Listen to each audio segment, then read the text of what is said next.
and good evening. You're watching News Epicenter with me, Maria Shakil. The second COVID wave has tightened its grip across the country. In the last 24 hours, the nation has recorded over 1.6 lakh COVID cases as the situation in the hotspots remains grim, forcing administrations to impose relocks and putting enormous pressure on the health infrastructure of the country. The big cities are seeing a surge in cases, with the COVID epicenter of Mumbai now likely to see a lockdown for 2 to 3 weeks to arrest the spike in cases. The COVID situation is getting worse amidst the vaccination drive, even as India is the fastest nation to inoculate 100 million people, and now we are armed with 3 vaccines after approval was granted to Russian vaccine Sputnik V. It is because of dismal COVID discipline, a crisis of COVIDiots across the country, those on our television screens, negating every effort to control the surge in the cases.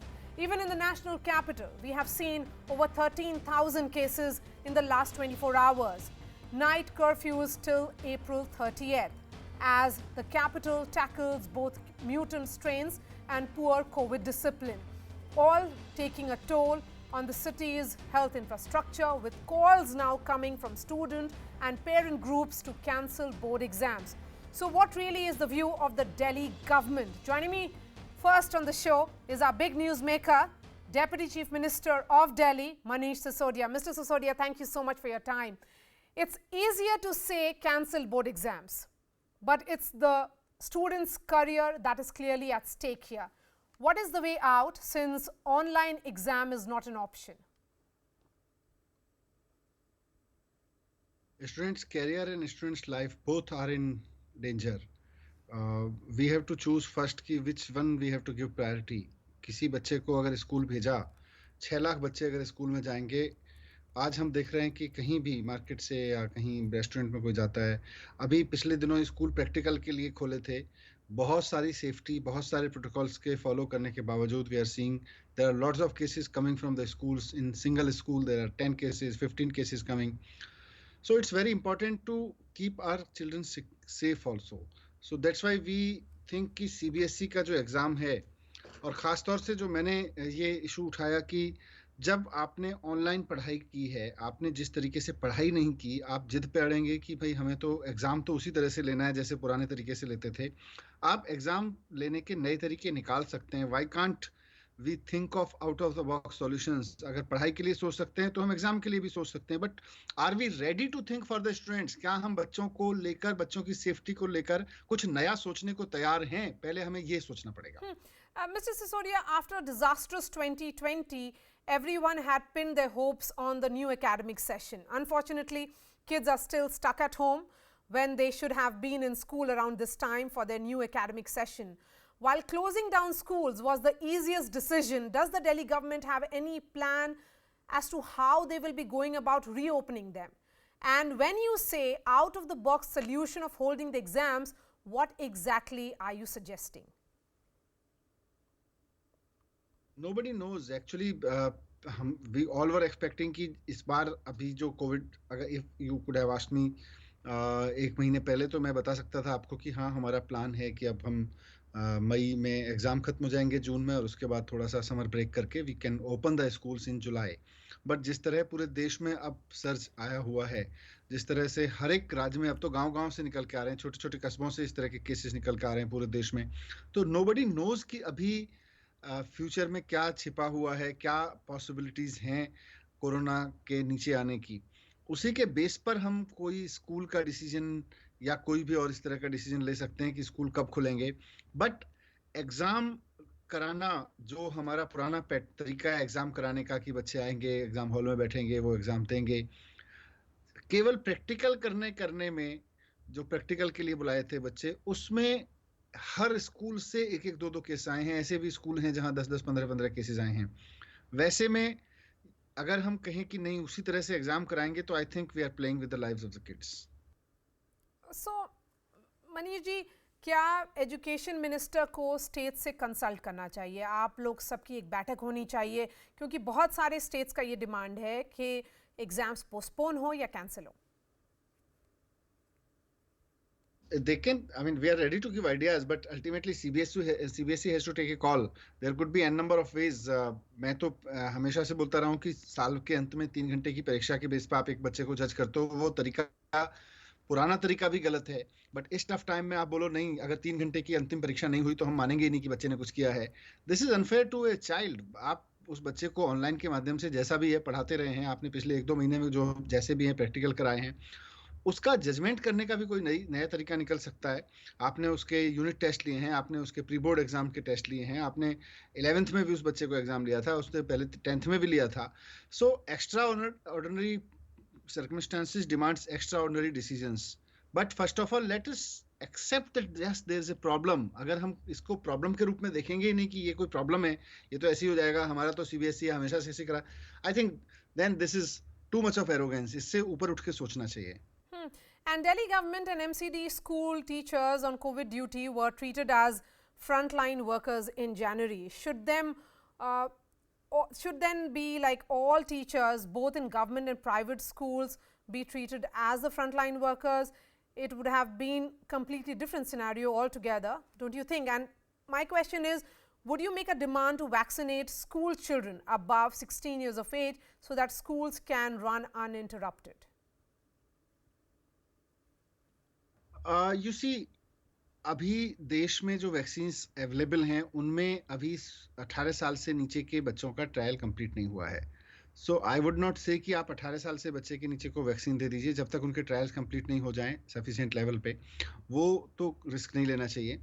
हमने जो आपका दूसरा issue था private schools को लेके, private schools के teachers को भी फ्रंटलाइन वर्कर्स माना जाए, क्योंकि अगर उनको किसी रूप में भी ड्यूटी स्कूल में आने की दी जा रही है तो they are frontline workers, they are there who is working on the front, so they should be treated. मैंने पिछली जो डीडीएमए की मीटिंग थी उसमें ये इशू उठाया था, वहाँ सबकी सहमति थी कि हाँ ये बात तो सही है। तो आई एम श्योर इस बारे में तुरंत कोई ना कोई निर्णय भारत सरकार की ओर से आ जाएगा। और क्योंकि अल्टीमेटली प्रोटोकॉल वैक्सीनेशन के सब भारत सरकार की ओर से तय किए जा रहे हैं। We all are following, all the states are following the government of India protocols. तो आई एम श्योर वो प्राइवेट स्कूल्स को भी जो हमने कहा था कि उसको शामिल करें।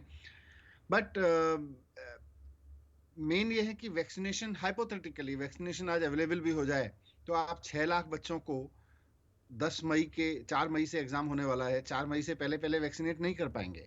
आपको या तो आप कहें कि भाई हमें चिंता ही नहीं है इस बात की कि बच्चे बीमार पड़े या नहीं पड़े, हमें तो एग्जाम लेना है, वरना हम तो हमें लगेगा कि बच्चे पढ़े नहीं हैं।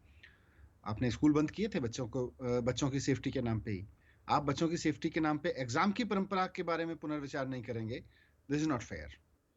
And let's talk a little more about COVID management in the national capital.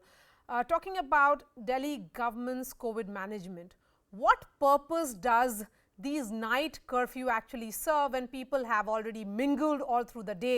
Instead, the night curfews are bound to take a toll on restaurant industry, for example, because there are a lot of people who are talking about it. Isn't this more of an eye wash that the government has to be seen to be doing something? You see, there are questions on this way of tackling the COVID situation, but रात में curfew लगाने के कुछ merits experts की तरफ से आते हैं, और भारत सरकार के एक्सपर्ट्स जो प्लान करके देते हैं उसमें हम चाहते हैं कि उनके थिंकिंग, उनकी जो सोच हो रखी है, मतलब जो उन्होंने जो वेल थॉट एडवाइस दी है उसको फॉलो करते हैं। नाइट कर्फ्यू के फायदे कुछ मेरे भी समझ में आते हैं कि रात को 8-9 बजे के बाद से ही चीज़ें शुरू हो जाती हैं कि you have to pack up. दिन भर फिर आप उसको लेके कॉन्शियस भी रहते हैं, तो कई बार आपको एक्स्ट्रा कॉन्शियस रहने के लिए भी कुछ डिसीजन लेने पड़ते हैं। And I think night curfew is adding to make everybody extra conscious first, and then of course restaurants और इन सब में अगर किसी को जस्ट मतलब नीड बेस्ड खाना खाने जाना है तो ऑफ कोर्स वो 10 बजे से पहले जाके खा सकता है, लेकिन to discourage the social gatherings, party gatherings, ये एक पर्पस है नाइट कर्फ्यू का which it is serving. And Mr. Sisodia, now that some of the major private and government hospitals in the national capital have been turned into COVID hospitals, where do the non-COVID patients go for their treatment? Because that was a crisis that we saw particularly during the first wave as well. What is that the Delhi government, your government, planning to do on that front? वहाँ अब जैसा पिछले बार भी हुआ था जब शुरुआत हुई थी और लॉकडाउन के बाद इस तरह के डिसीजंस लिए गए थे, वहाँ भी हमने उसका स्पेस रखा था कि जो इमरजेंसी के केसेस हैं जहाँ कोई ऑपरेशन है या जो जहाँ वेट नहीं हो सकता है फिर वहाँ तो आना ही पड़ेगा, बट कुछ सर्जरीज या कुछ इस तरह के ट्रीटमेंट्स हैं जो शेड्यूल्ड ट्रीटमेंट्स होते हैं, उनको डेफर किया जा सकता है। जहाँ डेफर किया जा सकता है वहाँ हम रिक्वेस्ट कर रहे हैं कि डेफर कर लें। जहाँ नहीं किया जा सकता है वहाँ 20% अलाउ तो किया ही जा रहा है। बाकी सारे हॉस्पिटल्स नहीं हुए हैं कोविड डिक्लेयर, गवर्नमेंट के भी सारे हॉस्पिटल नहीं हुए हैं, so there are spaces where people can go. Many are fearing that they may not get the second dose because of shortage that is being reported from several states. We are talking about the vaccines here. How does it look like as far as Delhi is concerned? Does Delhi have enough vaccines to meet the demand? और दिल्ली के पास देखिए अपना store तो है नहीं कोई कि दिल्ली आज मैं बोलूँ कि नहीं हमारे पास में जितने लोगों ने फर्स्ट डोज लगवा लिया है सबके लिए second dose available as on today है, वो होता नहीं है। It's only supply based thing. तो हमारे मतलब आई कैन अश्योर कि जितने लोग हमारे पास में फर्स्ट डोज या सेकंड डोज लेने के लिए अभी आ रहे हैं डे टू डे बेस पे, उसके हिसाब से वैक्सीन है। बट अगर यही सप्लाई चालू रही तो I think sufficient quantity of vaccine Delhi में अवेलेबल है। वी आर नॉट मतलब उसकी कोई परेशानी नहीं है, but this is just for the people who are above 45 जो प्रोटोकॉल्स में अलाउड हैं। हमारा कहना यह है कि अब प्रोटोकॉल्स को थोड़ा और हमें रिलैक्स करना चाहिए। हमें 18 साल तक की क्योंकि ट्रायल्स हो चुके हैं तो 18 साल तक के हर युवा को, हर व्यक्ति को वैक्सीन अलाउ कर देनी चाहिए। उतनी वैक्सीन फिर राज्यों को उपलब्ध करानी चाहिए और ये पूरे देश में करने से होगा। केवल एक राज्य या एक शहर में करेंगे तो उससे चेन नहीं टूटने वाली है। 18 साल से ऊपर के हर व्यक्ति को अगर हम वैक्सीनेट करने का टारगेट रखेंगे अगले 3-4 महीने में, तब ये चेन टूटेगी, उससे पहले चेन नहीं टूटने वाली है। Last question to you, Mr. Sisodia. There are reports that migrants are fearing another lockdown and have started leaving the city. We had seen those dramatic visuals, very depressing visuals of long walks to home with children and elderly walking hundreds of kilometers on our highways, bus terminals and stations completely packed. What will you tell them? जब lockdown लगाना पड़ा था वो एक बहुत ही uncertain और unforeseen situation थी जिसका कभी किसी ने सामना नहीं किया था। पीपी किट्स नहीं थी, बाकी सब चीज़ें तो छोड़ दीजिए, पीपी किट्स तक नहीं होती थी अवेलेबल मार्केट में। आज वैक्सीन तक अवेलेबल है मार्केट में। आज डॉक्टर्स के पास भी एक्सपीरियंस है। आज जो बेसिक नेसेसिटीज़ हैं कोविड मैनेजमेंट के लिए, मेडिकल मैनेजमेंट के लिए, वो सब अवेलेबल हैं। तो वैसे में lockdown is not the solution. Best of the best covid hospital management A, and B total vaccination, these are the solutions. तो वैक्सीन अब सॉल्यूशन है, लॉकडाउन सॉल्यूशन है नहीं। तो इसलिए मैं आपके चैनल पे भी लोगों को अश्योर करना चाहता हूँ कि लॉकडाउन लगाने का इस तरह का कोई ना तो अभी विचार है और ना ही सरकार मानती है कि लॉकडाउन कोई सॉल्यूशन भी है। All right, Manish Sisodia, always a pleasure to speak to you. Thank you so much for your time. So the big news point that is coming, that the government of Delhi is not even considering a lockdown, even as the cases rise. Let me bring in my guests now. Dr. Shashank Joshi is the member of Maharashtra COVID Task Force. Dr. Raman Ganga Khetkar, we all know. Dr. Ganga Khetkar, in order to expand the basket of vaccines for domestic use and expedite the pace and coverage of vaccine, the National Expert Group on Vaccine Administration for COVID-19 has given emergency use authorization to several vaccine manufacturers that have been manufactured in foreign countries, which have been granted emergency use approval in other countries, and also that is listed in the WHO emergency listing. Yes, it's needed, but do you think it's coming late? It's difficult to comment whether it is coming late or not. For one simple reason, the rate of rise of second wave has been dramatic and so fast that none of us could have imagined that at any point in time, that within a space of couple of weeks, the situation almost is that the healthcare infrastructure will not be in an easy position to ensure that the challenge would be addressed. But having said that, what is important for us to understand, it's one step, a step closer to ensure that vaccines are provided quickly. Vaccines perhaps will be rolled out rapidly, at least in 45 plus years age group. I was also hearing lot of suggestions that we need to expand provision of vaccines Yes. to all age groups. But what is important for all of us to understand is we need to talk to people, try to tell them that vaccines are unlikely to prevent transmission of infection, but they prevent the deaths and severe COVID disease. And I think that line of communication has to be good enough to ensure that people talk about COVID appropriate behavior and 45 plus category to be saturated with vaccines as early as possible. Now, given that, can we only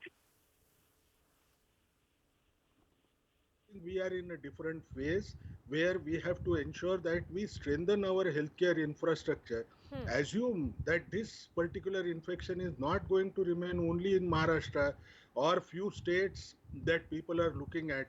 Okay. It's time we recognize threat is an unseen threat, and this particular threat can transform into reality if we don't work rapidly towards it. Dr. Joshi, we had 2 vaccines when India started the vaccination drive on 16th of January. That was, of course, when the cases were in control and the sense was that India had flattened the curve. But then the second wave struck us. It's alarming, and the sense is that the peak is nowhere near. It's several weeks away, perhaps. Then vaccination has to go hand in hand with management, would you say? First thing is that our vaccines, both the vaccines are early vaccines in emergency use. Data is there, but we need better data.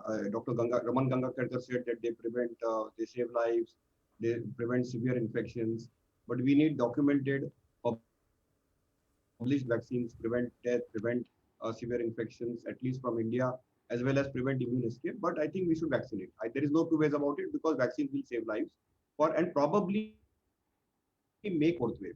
But one thing is clear, right now we have to have zero tolerance for not following COVID appropriate behavior. And that is the need of the hour. We need to break the chain, and we have a disruptor to break the chain. We have community transmission. We need to ensure that we isolate all the invisible suspect or asymptomatic cases. They remain isolated so that they don't further. We need to avoid all crowded situations, all over ventilated spaces, and we need to stay home at least for the next 2 weeks. I think Mumbai is already at its peak. Maharashtra is also in its peak. And to take the measures, we will be able to curb the second surge appropriately. Unfortunately, because it's a fast spreading strain, the healthcare infrastructure is overwhelmed. And overwhelmed, particularly in Maharashtra, because of the sheer numbers of cases. And therefore, we need to rework our strategy so that we can, ensure that we are able to, and in a more meaningful way, and save as many lives as possible. The good thing is fast recovery from this current strain, and also a low case fatality rate. But if the sheer numbers keep on overwhelming our system, of oxygen and various other drugs, then we'll still have serious issues on hands. And therefore, it is a warlike situation. It's a grim situation. And we need to be very proactive. And we clearly need zero tolerance. And we have to have zero tolerance for people who don't follow COVID appropriate behavior. Dr. Joshi, when you say that, of course, the entire healthcare infrastructure has been overwhelmed, did this second surge really come as a surprise? Because everywhere in all the countries, the second surge, the second wave was far worse than the first one. Oh, this is a well-known fact from the Spanish flu times. 1918. So it's not something surprising at all. But we were overwhelmed because probably we saw a strain. Now people were debating clinical phenotype. I would say the strain is clearly faster transmitting one, and the rise was geometric or exponential. And that took us by surprise. And we should have enforced a very, very strict zero tolerance for. Even today, the only vaccine for us available to curb this curve is double mask. We have to double mask, we have to appropriately mask, and wherever you are, if you want to, you are distant, and you have to be very, very careful. And that's it, because it's a fast spreading strain.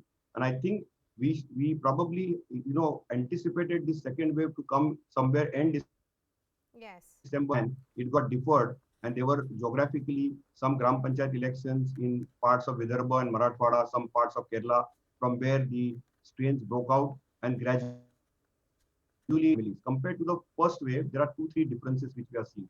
Number, we are seeing a younger population getting Yes. affected, children getting affected. It is spreading faster in clusters and families. In the past, 1 or 2 affected, now 8 to 10 people are getting affected. But the silver lining still is most people are asymptomatic, they recover at home, but they have to be self-isolated. That invisible pool which is there in the community contained very aggressively. And that containment, if it doesn't happen, it will keep spreading not only across, and it will not have any boundaries or geographies. And then we'll have to have very stringent restrictive All measures. I right. think that is something which we need to do on a war footing. All right. Dr. Joshi and Dr. Raman Gangakhitkar, thank you so much for joining us. Meanwhile, amidst the vaccine drive, we are seeing these visuals. How the festivities are prompting people to throw caution to the wind. Here, you can see the Kumbh festival in Haridwar. No masks, no social distancing, a complete breakdown of COVID norms. Is this set to be a super spreader amidst the second wave? Joining me now, Ashok Kumar. He is the DGP of Uttarakhand. Mr. Kumar, thank you so much. Those visuals from Haridwar Kumbh yesterday gave away the story. No thermal screening, fewer masks, devotees jostling to take dip. Over 100 have tested positive for COVID, according to reports. What's really happening there?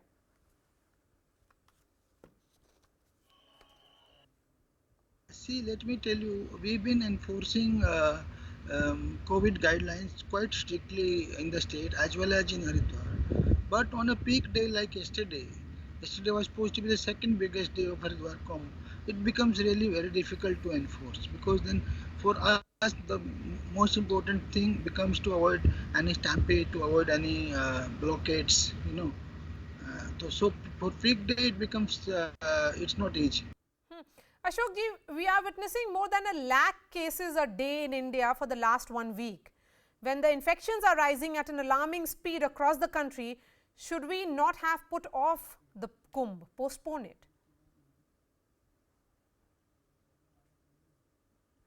No, let me tell you that lakhs and lakhs of people every day, that is not the case.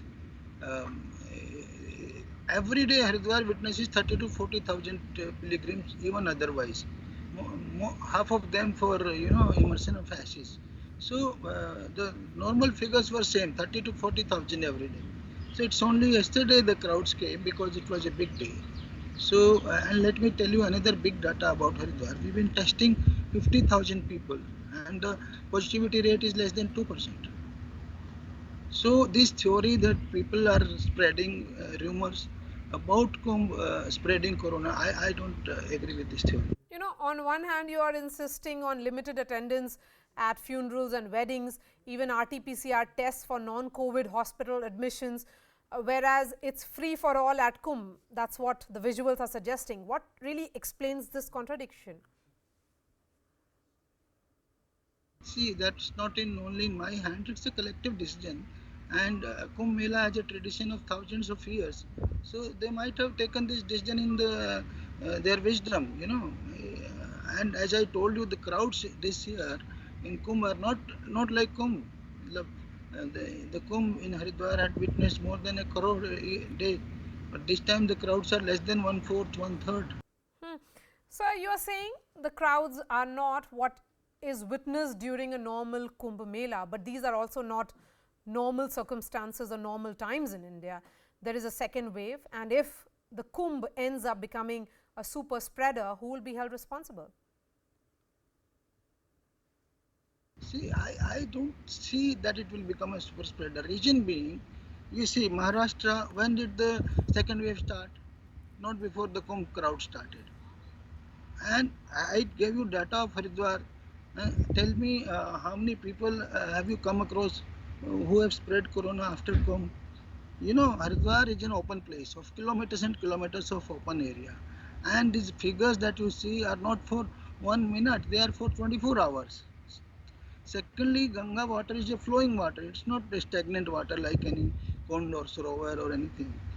Thirdly, 90% of people who come to Haridwar, they go back. They don't stay here. If you stay at a place, if you stay in a hotel, then you will spread the infection. So I don't think that it is a super spreader. This is my belief. All right, last question to you, sir. Yesterday we saw lakhs of devotees present for the Shahi Snan. Tomorrow is another big day. What are the preparations on the ground? Tomorrow is actually the biggest peak day of Kumbh this year, 2021 Kumbh of Haridwar. And I don't see crowds. Today is almost vacant, you know. Like yesterday was second most peak most day. Yesterday crowds could be seen, but today it's all empty. And incoming traffic is also hardly anything. So I believe the crowds are not going to be as expected. They tell me that in the Kumbh 2010, the crowds were 1.5 crores. So this time we were expecting 50 lakhs initially, but now I doubt whether we'll touch 25 lakhs also. First. Secondly, as I told you, we enforce COVID guidelines to the extent possible. To the extent possible, we've been enforcing, and we've been testing 50,000 people a day for last 2-3 days. And positivity rate is not is below the state average, below the national average, below 2%. All State right. average is 3, in the range of 3. National average is 3 plus. All right. Ashok Kumar, DGP of Uttarakhand, thank you so much for your time. Questions will remain about whether these events, which are religious congregations, and also the public rallies which are continuing in Bengal, whether they can become events which can lead to the spread of the virus. That's all from me. Thanks so much for watching.